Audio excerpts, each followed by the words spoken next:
Hello, welcome back to the reading of the poem of the Man God, written by Maria Valtorta, Volume 1, Chapter 38, Part 1, Mary, the teacher of Jesus, Judas, and James.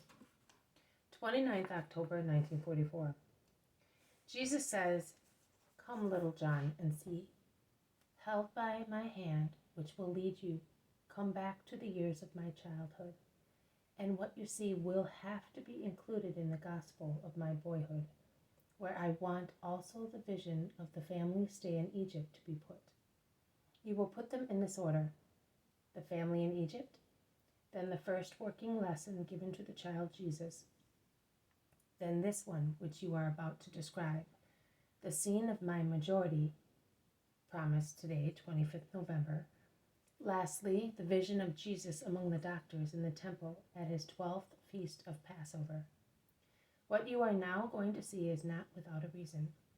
On the contrary, it enlightens details of my early years and relationship among relatives, and it is a present for you. In the feast of my regality, as you feel the peace of the house in Nazareth being transfused into you whenever you see it, write. I see the room where they usually take their meals and where Mary works at her loom or needlework. The room is near Joseph's workshop, and I can hear the sound of his working. Here instead there is silence. Mary is sewing some strips of wool, which she has certainly woven herself. They are about 1.5 meters wide and twice as long, and I think they will be used to make a mantle for Joseph. From the door which opens onto the kitchen garden, ruffled hedges of little daisies can be seen. Their color is violet blue, and they are commonly called Marys, or starry sky. I do not know their botanical name. They are in full bloom, and consequently it must be autumn.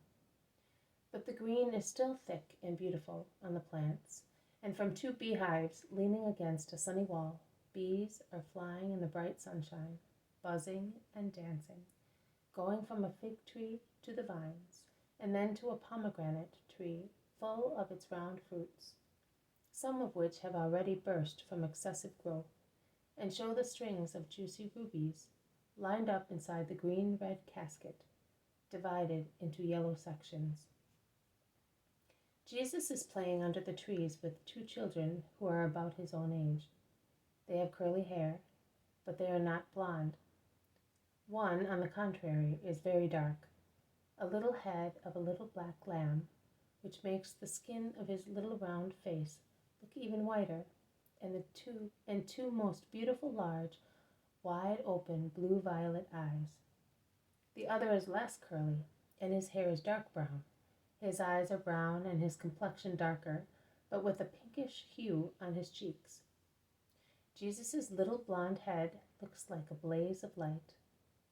They are playing in perfect harmony with some little carts on which there are various articles: leaves, little stones, wood shavings, little pieces of wood. They must be playing at shops, and Jesus is the one who buys things for his mummy, to whom he takes now one thing, then another one. Mary accepts all the purchases with a smile. Then the game changes. One of the 2 children proposes, "Let us play at the Exodus from Egypt. Jesus will be Moses, I will be Aaron, and you, Mary." "But I am a boy." "It does not matter. It's just the same. You are Mary, and you shall dance before the golden calf, and the golden calf is that beehive over there." "I'm not going to dance. I am a man, and I do not want to be a woman. I am a faithful believer, and I am not going to dance before an idol." Jesus interrupts them. "Don't let us play that part. Let us play this other one, when Joshua is elected Moses' successor, so there will be no terrible sin of idolatry, and Judas will be happy to be a man and my successor. Are you happy?" "Yes, I am, Jesus. But then you will have to die, because Moses dies afterwards." "But I do not want you to die. You have always been so fond of me." "Everybody dies. But before dying, I shall bless Israel. And since you are the only ones here, I shall bless the whole of Israel in you."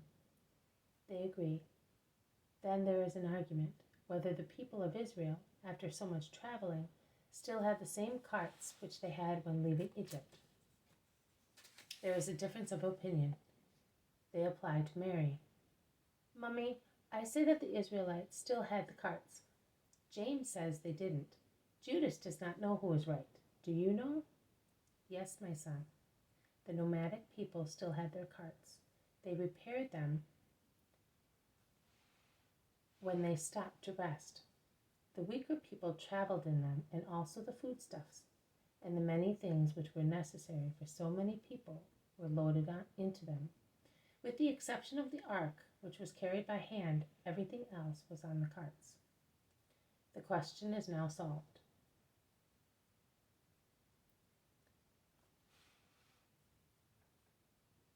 The children go down to the bottom of the orchard, and from there, singing psalms, they come towards the house.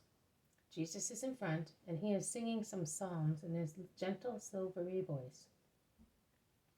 Behind him there comes Judas and James, holding a little cart, which has been elevated to the rank of tabernacle. But since they have to play also the part of the people, in addition to Aaron's and Joshua's with their belts, they have tied to their feet other miniature carts, and thus they proceed very seriously as if they were real actors. They cover the whole length of the pergola. They pass in front of the door of Mary's room, and Jesus says, "Mummy, hail the ark when it passes by." Mary stands up smiling, and she bows to her son, who passes by, radiant in the bright sunshine. Then Jesus clambers up the side of the mountain that forms the boundary of the house, or rather the garden. He stands up straight on top of the little grotto and speaks to Israel. He repeats the orders and the promises of God. He appoints Joshua as the leader, calls him, and then Judas in his turn climbs up the cliff. He encourages and blesses him. He then asks for a tablet. It is a large fig leaf, and he writes the canticle and reads it. It is not quite complete, but contains a large part of it, and he seems to be reading it from the leaf. He then dismisses Joshua, who embraces him crying, and he then climbs further up, right up to the edge of the cliff. And from there he blesses the whole of Israel. That is the two who are prostrated on the ground. He then lies down on the short grass, closes his eyes, and dies. Mary, who has been watching from the doorstep smiling, when she sees him lying still on the ground, shouts, "Jesus! Jesus, get up! Don't lie down like that. Your mummy does not want to see you dead." Jesus gets up smiling, runs towards her, and kisses her. Also James and Judas come. They also receive Mary's caresses. How can Jesus remember that canticle, which is so long and difficult, and all those blessings? Asks James. Mary smiles and answers, "His memory is very good, and he pays a lot of attention when I read. I, too, at school pay attention, but then I get sleepy with all the hubbub. Shall I never learn then?" "You will learn. Be good." There is a knock at the door. Joseph walks quickly across the orchard and the room and opens it. "Peace to you, Alphaeus and Mary, and to you and blessings." It is Joseph's brother with his wife. A rustic cart drawn by a strong donkey is outside in the street. "Did you have a good trip?" "Very good." "And the children?" "They are in the garden with Mary." But the children have already come to greet their mother. Also Mary comes, holding Jesus by the hand. The two sisters-in-law kiss each other. "Have they been good?" "Very good, and very dear." "Are the relatives all well?" "Yes, they are. They send you their regards, and they have sent you many presents from Cana, grapes, apples, cheese, eggs, honey. And Joseph, I have found just what you wanted for Jesus. It is on the cart, in the round basket." Alphaeus' wife smiles. She bends over Jesus, who is looking at her with his eyes wide open. She kisses him on those 2 strips of blue sky and says, "Do you know what I have for you?" Guess. Jesus thinks, but he cannot guess. I doubt whether he does it deliberately, to give Joseph the joy of giving him a surprise. Joseph, in fact, comes in, carrying a large round basket. He lays it down on the floor in front of Jesus, unties the rope which is holding the lid on.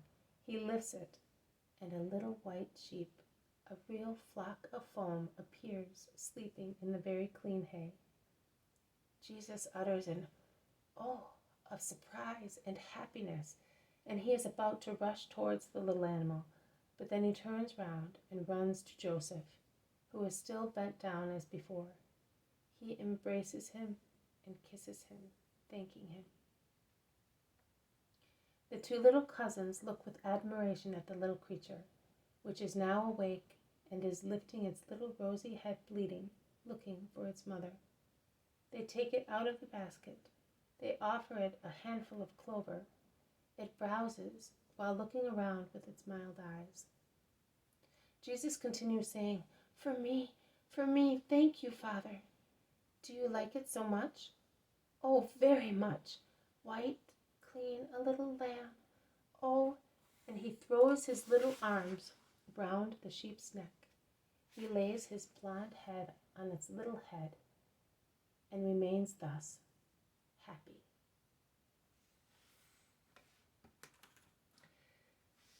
This has been a reading from the poem of the Man God, written by Maria Valtorta, Volume 1, Chapter 38, Part 1, Mary the teacher of Jesus, Judas, and James. Thank you for listening. I will see you tomorrow. May God bless you, and may peace be with you.